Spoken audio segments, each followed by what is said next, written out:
There you go. Oh, two more people. Yep, I'll let them in. Well, welcome everybody. And as we have a few stragglers joining us today, we wanted to meet with everyone regarding the Padlet questions and comments. We appreciate everybody and all the input. It was wonderful to read and see so much great insight. So what we're going to be doing today is fielding a few of the most common questions.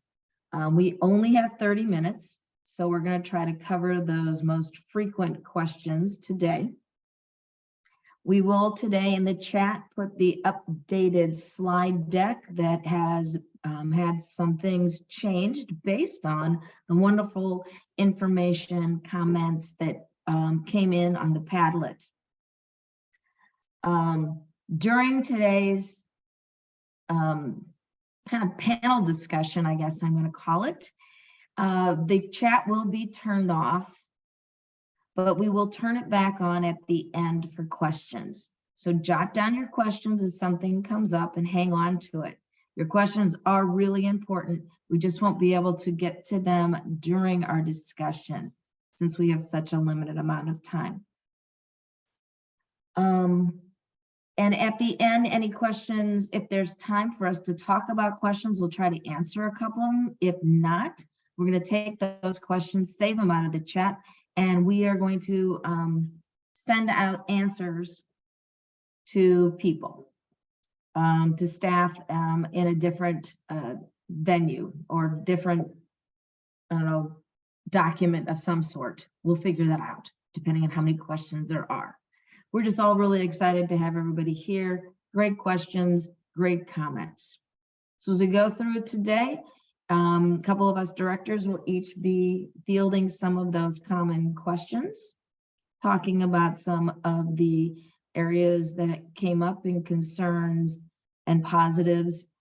And again, we have 30 minutes, so it's going to be quick, but we're hoping it will be enough information for everybody to hear about. Thanks, Janae. So at the end, I'll talk about how to do follow-up. One of the things is we will be adding to the Padlet a new column. So at the end of today, of our discussion today, I'll review a little bit of that and how to continue if you have questions you don't think of today during our discussion. We still have a few people coming in. At this point, I'd like to turn things over to our esteemed Director of Options, Keelan Armstrong. I like Sarah, thank you. That little, hey. Thank you, Amy, and appreciate everyone who's able to make it. I know this is being recorded as well, so this will be shared out. This is important for us to gather together to be able to speak about these changes that were presented.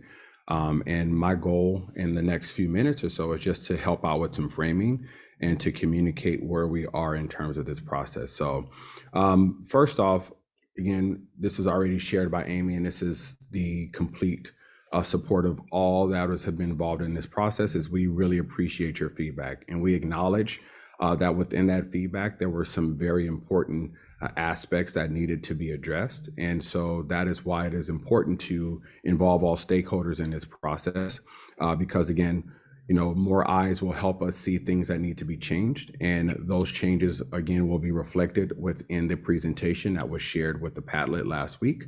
There will be an additional slide number 14, that will outline the changes that were made, and many of those changes were made based on your feedback. So it is important to highlight specifically one of the areas that were constantly brought up, which is the language around the mandate for specific interventions. And so we will get into those interventions and those supports later on in this time as well, but it is just important to highlight and just note that some of that language has been adjusted and addressed. And so Thank you again for highlighting the need to ensure that specifically for families that are looking for multiple options to meet the needs of their families, that doesn't feel like that is being constricted and that those options or choices are being limited. The big piece about this process is to understand that this was not something that was only seen from one view or from one perspective. Everyone that you see here on the director team has been a part of this process. Feedback has gone through multiple channels and multiple loops. And it was our goal to try to make sure that this master agreement meets the needs of all stakeholders. So that's from supervising teacher and administrator to family and scholar. We want to make sure that we're able to provide a viable program that can be accessible and adjusted for all members that are involved. And so again, this is a yearly process that our organization goes through, where we look at the changes that are necessary, whether it's based on law or based on legislation or different rules that we have to follow. We went through and vetted this to make sure that it was updated, and we saw a lot of errors and we saw a lot of opportunities to clarify things. And so presenting this to you last week was another level of that process to make sure that everyone's eyes could get on it. And we can see that there were other things that needed to be considered. And this is why this process is so empowering and impactful, is because it allows us to get things right. And I can tell you on behalf of Liz and the director team, that's all we want to do, is we want to make sure that we get this right. And so we went through our process of going through that feedback channel and presenting it to our STs. And we wanted to make sure that we listened to that feedback and implemented it to the best of our ability. And so we also want to make sure that, again, from top to bottom, this is about making sure that this is being done in the best interest of everyone here. So I know that some of the comments that were presented in the Padlet really incensed some fear and some trepidation around these changes that are being put into place. Again, we want to make sure that we are capturing the appropriate data and the appropriate information that's necessary to continue to operate as an organization.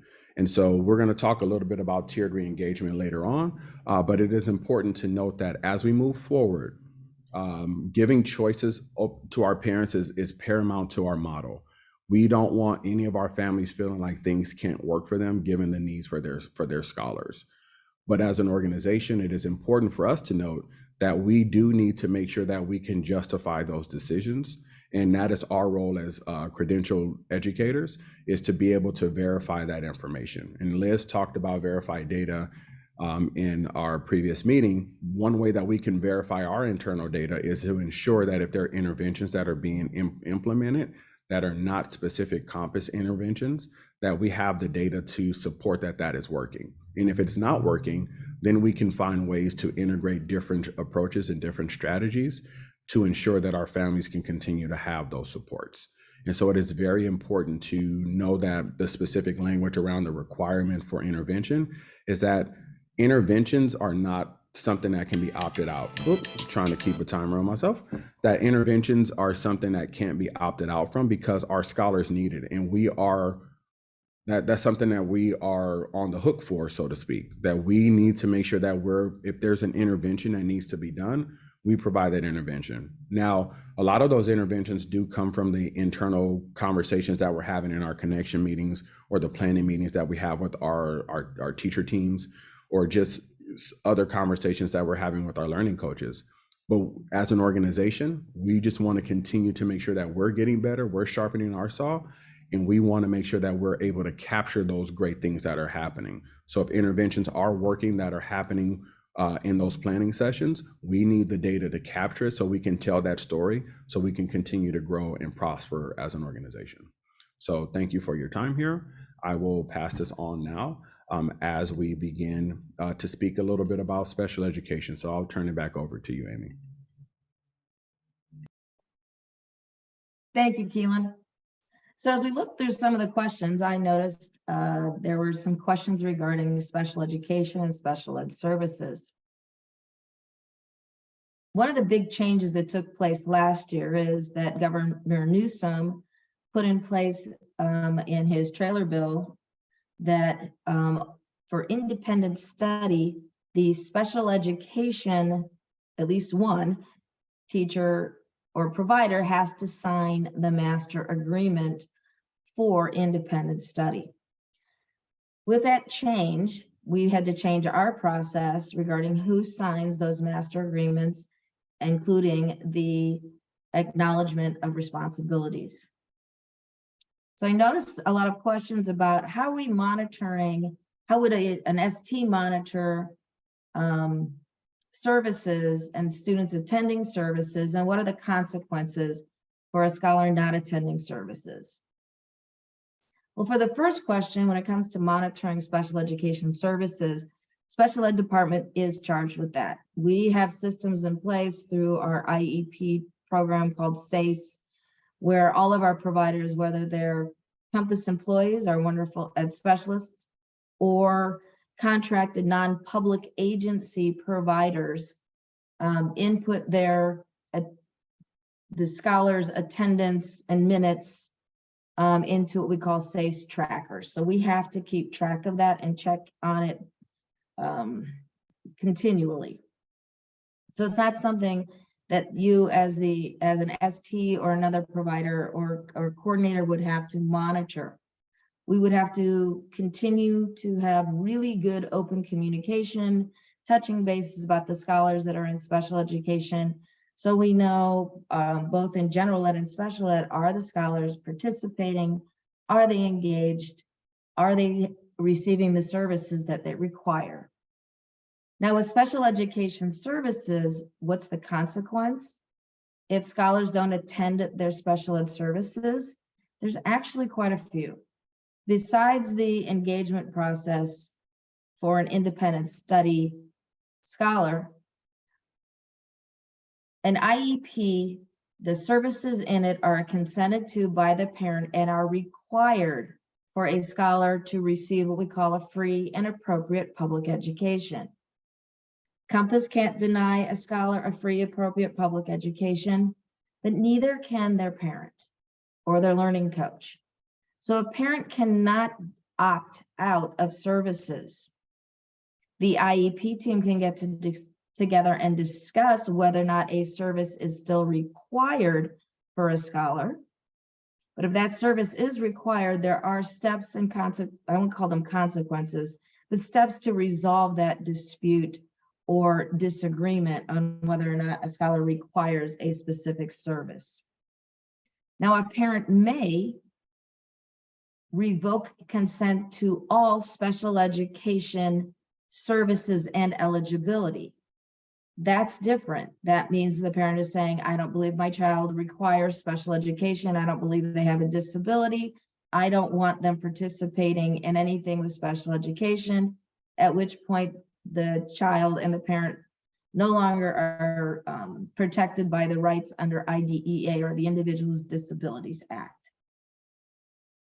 So it's a balancing act at all times, even in a traditional public school, to make schedules so that scholars can receive the required services that the IEP team has determined they need so they can access and benefit from their general education curriculum and their program.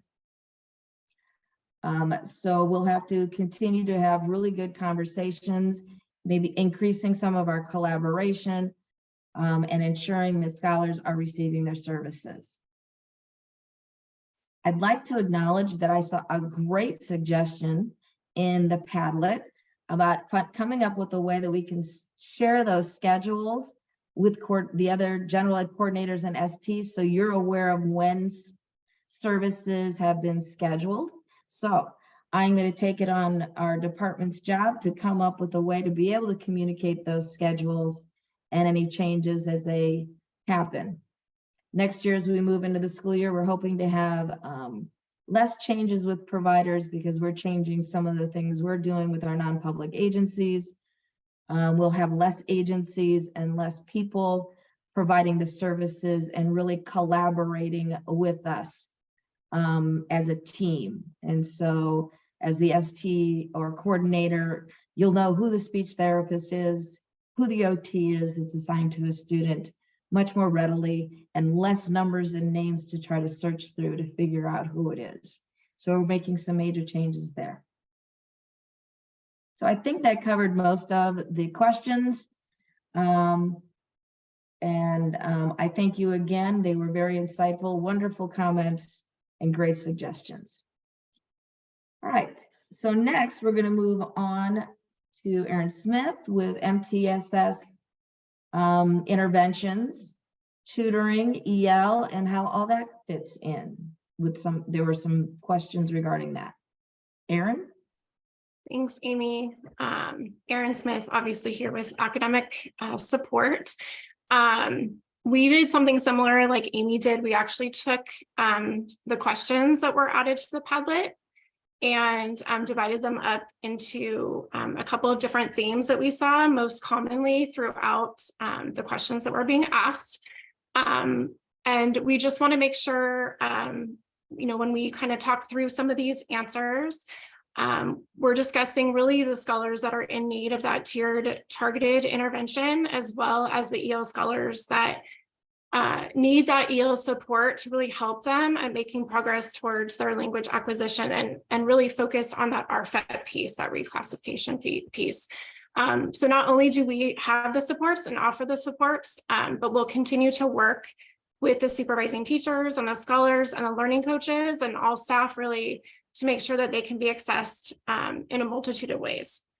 So the two buckets that we really were able to identify in terms of the questions that were asked, the first one was really around the piece about, what happens if my scholar can't attend? What happens if there's a conflict, a family that might need a little bit more flexibility? So I just wanted to remind everyone that we are always more than willing. So the tutors, Melissa, Mayor, Christy Saez, Don Lothringer, we're all really willing to continue to collaborate with you as a supervising teacher, as well as the learning coaches and scholars to really help at finding an alternative date or time that works best for the family. So we continue to do this frequently. We've worked hand in hand with the OCLC to make sure that those supports are in place and available to meet the needs of those families. So I just want to make sure that everyone knows, we're here to remove that conflict in the schedule if possible. So we're always here to do that. Also, one piece that's not changing, which we've continued to do, but we're going to look at building out a little bit further for next year, is that following each session, scholars are provided with the recordings and the lessons asynchronously. For the fall of 23-24, we're super excited that we're looking at potentially using Nearpod as the platform to deliver the instruction, but then also to make it even a little bit easier for that async accessibility. So we're excited about that. And obviously we'll be sharing more information in that area come August. The second bucket that we kind of saw, as well as what Kaylin had kind of spoken to earlier, is what if we have families that prefer to use a local provider or outside vendor through using their ed funds. So I just want to kind of remind everyone, and just kind of important to remember, that the tiered intervention sessions that we provide, as well as those EL supports, so whether it's through Lexia ELD or even through the EL tutor sessions, those are free for our families. But in the case that a learning coach does want another option, they can use their ed funds on local providers or outside vendors to provide that intervention or that EL language support. We've already kind of started with some of that cross-departmental planning to kind of help determine what to research some of the vendors and see what might work best for some of those special populations, but also to try to find a way to provide evidence of that intervention documentation, including progress monitoring, if that's the route that some of the families want to go. Kind of lastly, and just kind of as a little bit of a reminder, EL learning coaches do have a right to decline or opt out. So I know Amy had mentioned a little bit from the special education lens that they do not have a required, or they are not able to opt out. Our EL families do have the right to decline or opt out of those of the EL program or EL services. So that would include Lexia, and or the ELD sessions. But the scholars still retain that EL status. They're also required, and Compass is required for 100% participation for the summative LPAC, which obviously we're just wrapping up. And I know everyone did a great job at ensuring that those efforts were being made to get 100% of the population screened. So that's much appropriated or much appreciated. But again, the opt-out, they still remain in that status of English learner until they're able to reclassify or RFEP. So that status does not go away. So we just want to make sure that, we're doing our due diligence at providing the supports to help with that language acquisition, if that is the choice that parents decide to pursue. So we do have a full opt-out process and procedure in our team that we, again, can revisit come August. Christy Saez has been awesome the last few years. I don't think we actually have had any families this year opt out. It's similar to CAST. We want to make sure that we're not actually announcing it forthcoming to families, but they do have the right to decline those services. So appreciate all the amazing input and feedback we got back from some of the questions on the Padlet. And with that, I'm going to pass the mic off to Keelan, who I think will expand a little bit more on some of these areas as well. Actually, Casey is up next. Oh, Casey, even better than it's Casey. Yay, Casey Wingate is up next to talk about, again, a little bit of assessments. So Erin, perfect transition. I was going to say it transitions perfectly into There assessment. you go. And mine will be a perfect transition over to tiered re-engagement for Keelan. So thanks everybody for being here today. Mine will be really short because I know we're limited on time, but I just wanted to bring up the question about opting out.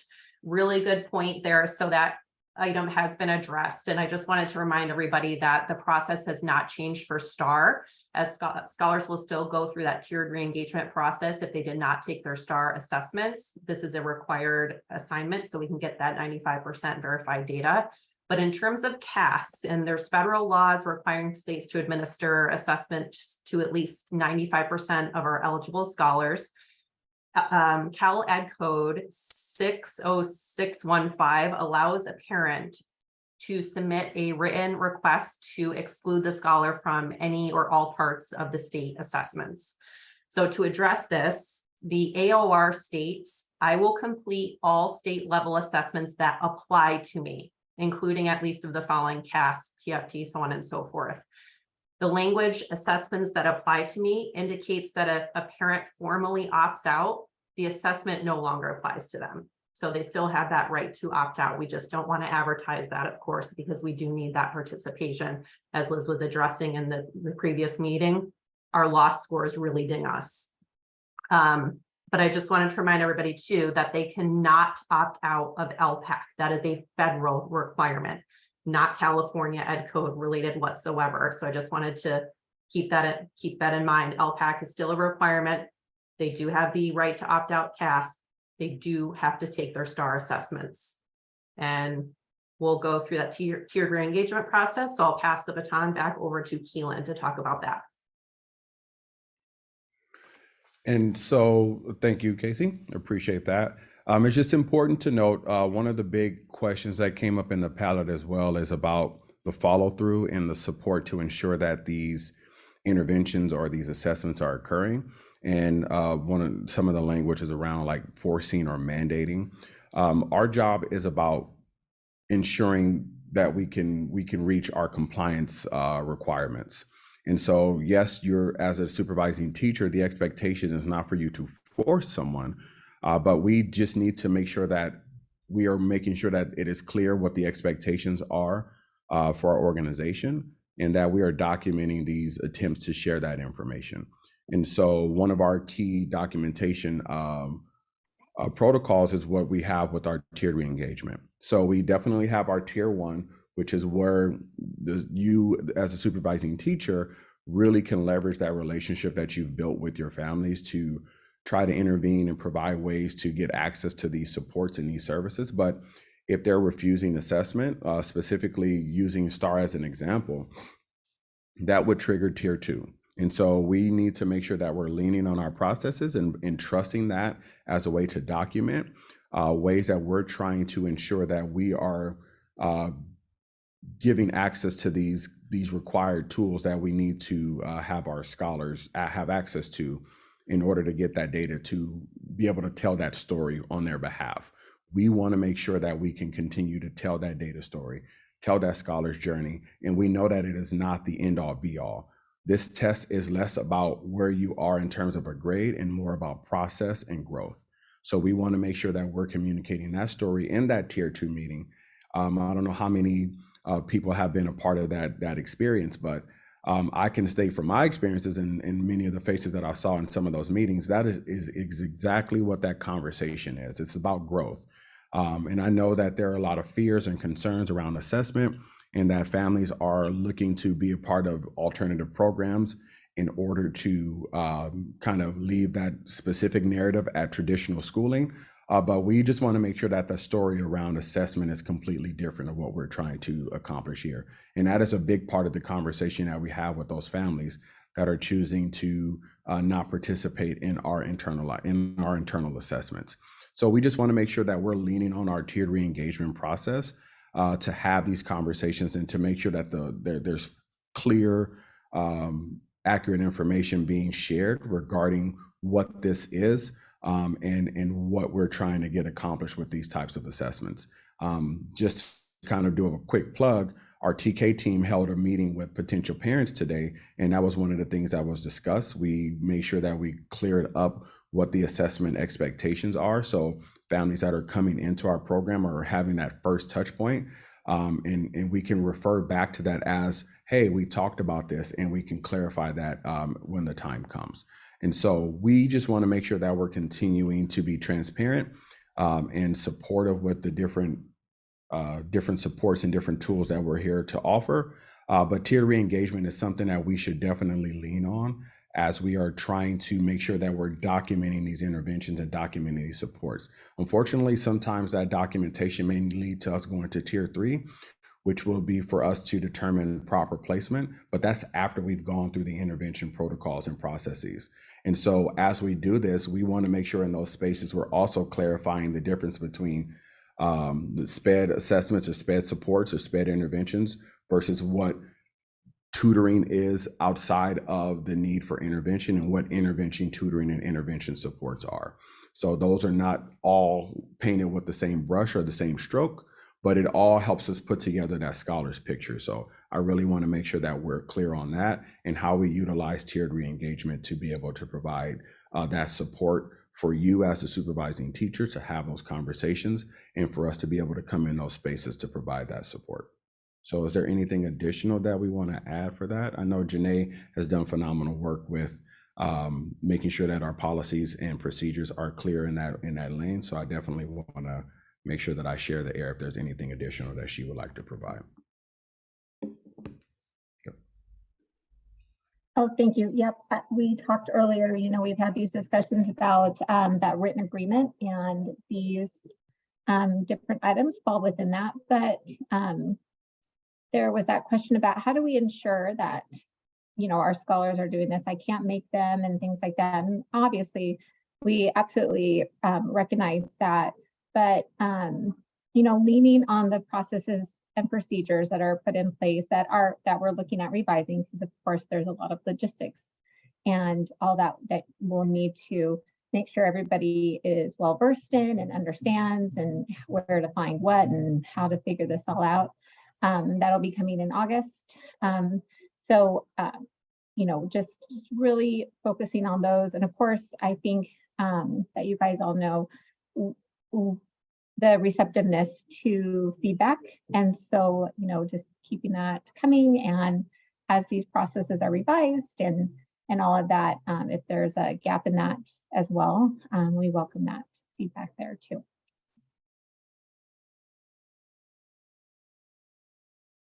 I want to thank everybody for listening to this very quick Q&A panel discussion.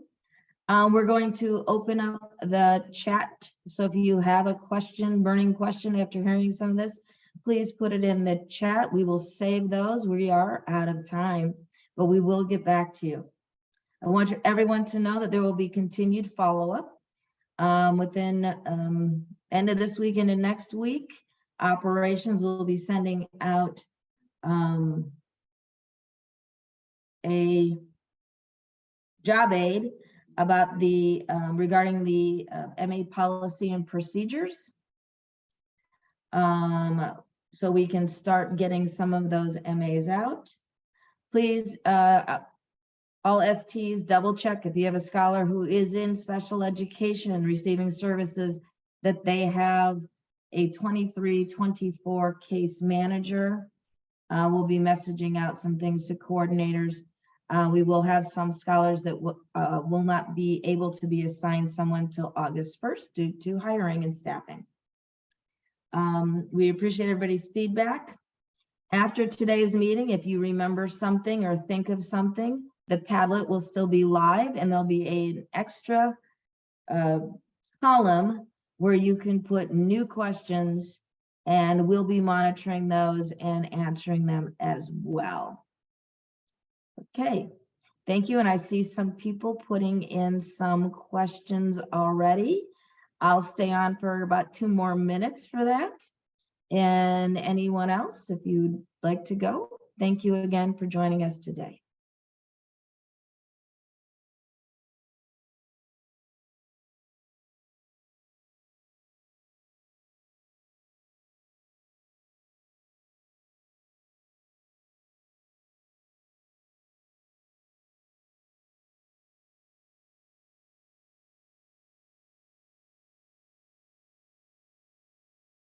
Erin, I don't want to speak on your behalf, but the first question is Oh, about yeah. tutoring No, I was just eligibility. looking through, Go ahead. looking through them. So we're not changing anything about the way that we roster scholars for next year. So we do use Renaissance Star for the rostering of scholars based on whether or not they're in intervention or early intervention or urgent intervention. I know we have toyed around with the idea in the past of pulling in some of those final grades. We actually, when we look at our beginning of year, especially the middle of year and the end of year data, we do take final grades into account. I know that that was even a big discussion when we were meeting with Janae for some of that summer planning and RTI. So we do take a lot of that, a lot of those pieces and a lot of those data points into consideration. We also, a lot of times we'll see the correlation between their scores and CASP too. So essentially how we're rostering now, we don't have much in terms of intentions to change any of that criteria.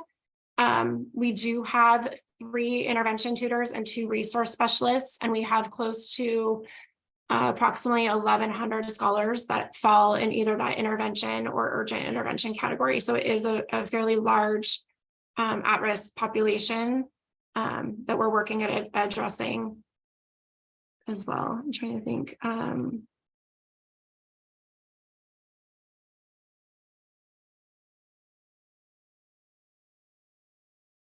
What else am I seeing? That was another question about STAR.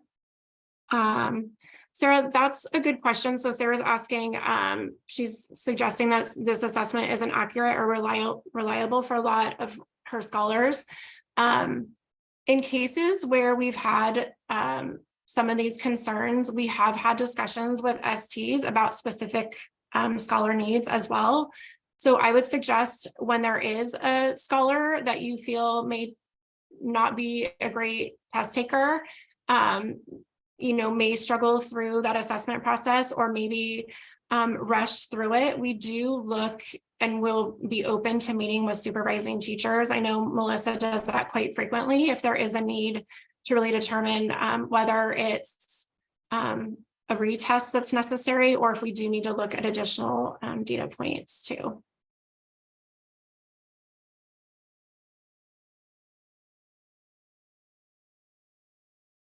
And then let me see Claire Harding's question. So what will trigger the tiered support? So again, this will be the 4th year of our tiered intervention supports. So we don't have plans or any intentions on changing how the scholars are rostered per se. We are discussing and we plan to have more cross-departmental discussion and planning around that evidence of intervention documentation. I know that that was something that Keelan had mentioned earlier. We have had a lot of feedback from supervising teachers that there are outside vendors or supports that some of the families are leaning on.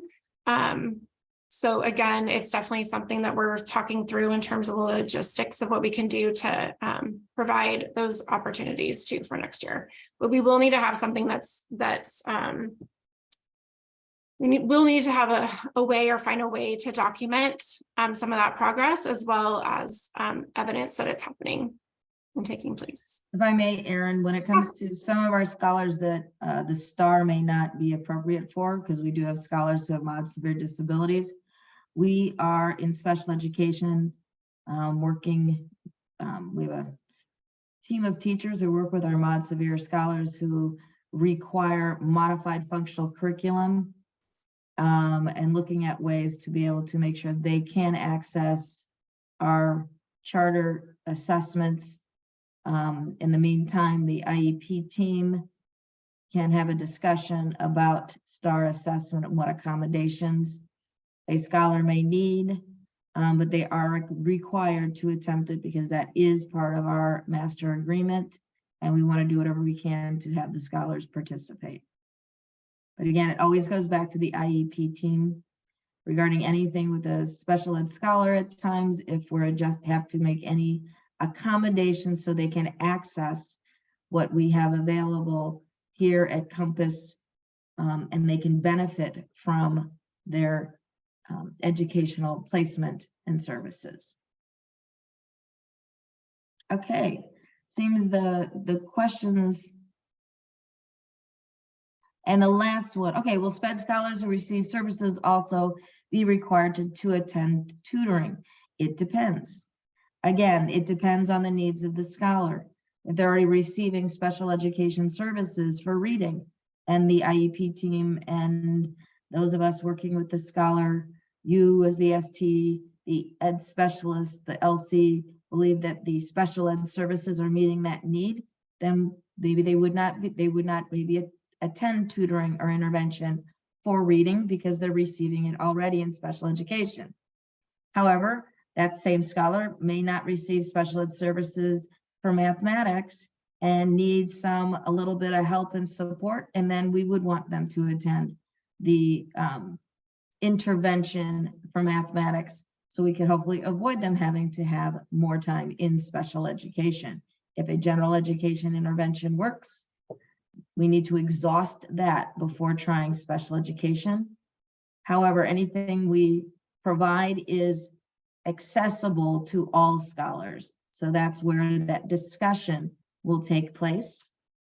And actually, we already did that this year some as well.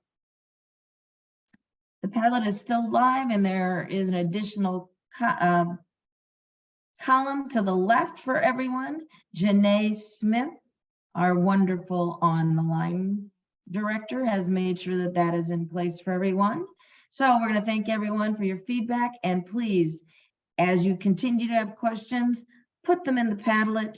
We're going to be looking at those periodically, and we'll be jotting in those answers for you. And again, as we will continue these conversations as we head into August, after you've had the summer to relax and enjoy yourselves. Thank you, everyone. Have a lovely evening.